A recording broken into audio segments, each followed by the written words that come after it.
أنا اسمي محمود التميمي، طبعا من هذه القرية، مواليد هذه القرية، قرية النبي صالح.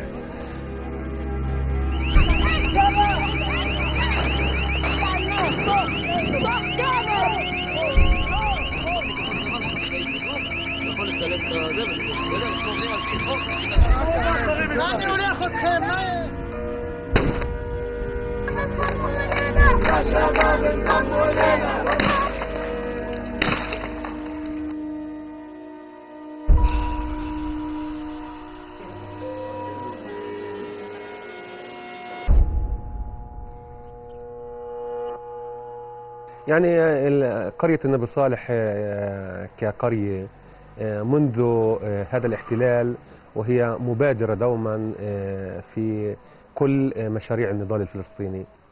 طبعا ما بين هذه الأيام وهذه الأسابيع تزداد وتيرة التصعيد الإسرائيلي باتجاه القرية. هذا الاحتلال الذي يغتال حلمنا ويسرق كل أحلام أطفالنا من أجل غطرسته وحلمه الاستعماري على هذه الأرض.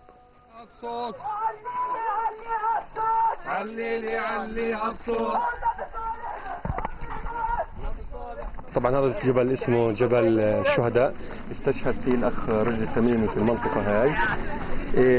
مطل على مستوطنة حلميش، بيسرقوا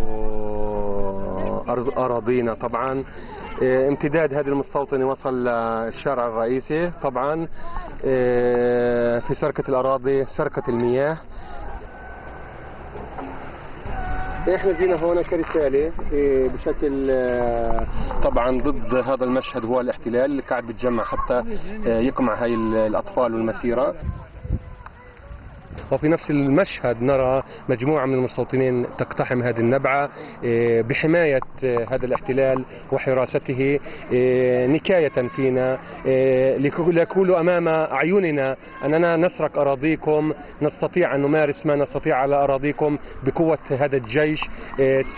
أي محاولة منكم حتى بشكل سلمي من خلال الأطفال ومن خلال أصواتكم أن نقمعها برصاصاتنا وبغازنا وبكل الأساليب لحماية هؤلاء اللصوص من يسرقون أراضينا.